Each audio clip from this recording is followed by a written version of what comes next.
Thank you, Mr. Chairman. Just to don't want to correct the chairman, I never actually served in the Trump administration. I served from the George H.W. Bush administration through President Barack Obama.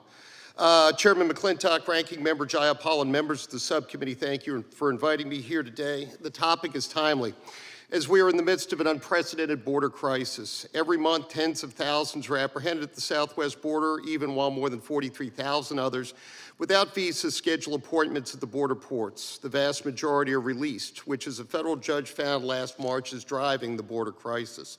And that doesn't count tens of thousands who evade agents monthly, so-called gotaways. Their entries are imposing billions in fiscal costs on states and localities for housing, healthcare, education, and other expenses.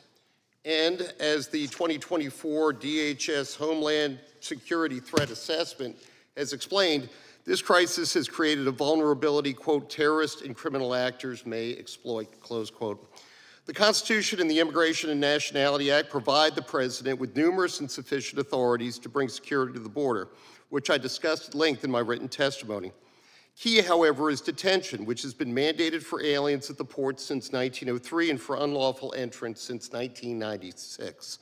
Unlike preceding administrations, the current one has largely failed to comply with those statutory mandates, instead ending family detention entirely while asking Congress for fewer detention beds in succeeding budgets and claiming they'll be sufficient to comply with DHS's statutory mandates. They're not. The DHS Secretary, under 8 United States Code Section 1368B, is supposed to tell this committee every 6 months how many beds the department needs to meet those requirements. If it has sent you those semi-annual reports, it's news to me. But Congress must fund that detention and the resources needed to adjudicate those aliens' cases and removals. That will be costly at first, but those costs will quickly drop as entries drop.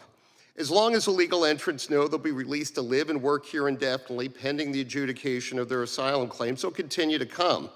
Detention also allows DHS to screen out those with valid asylum claims and remove the rest. As importantly, it would shift the costs of caring for those migrants from the cities and states to the federal government where it belongs. Such detention must be humane and provide those housed sustenance, medical care, and education.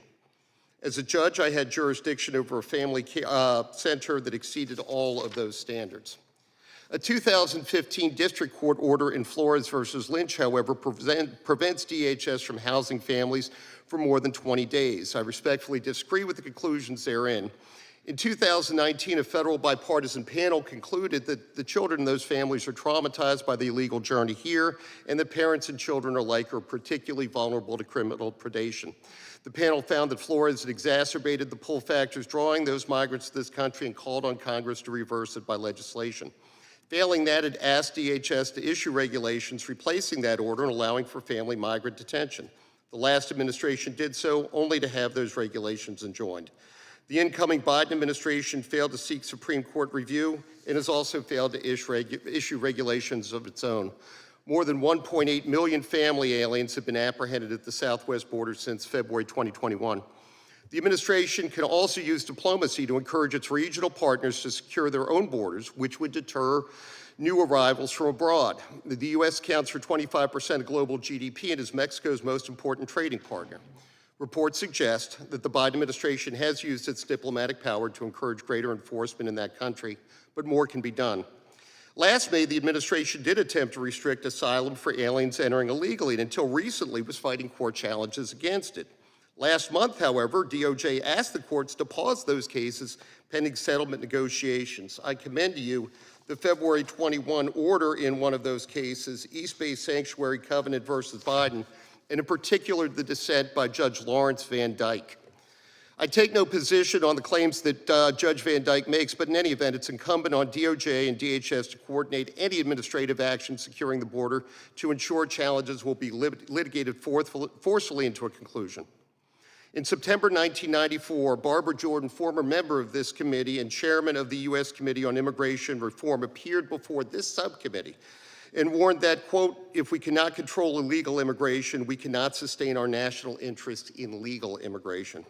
Look at the polling, talk to your constituents, and you'll see that's what's happening today. That's bad because America needs immigration, albeit on the terms Congress has established. The administration of this Congress can and must do more to secure the border. The stakes are too high not to. Thank you, and I look forward to your questions. Great. Thank you very much for your testimony. I'm next pleased to welcome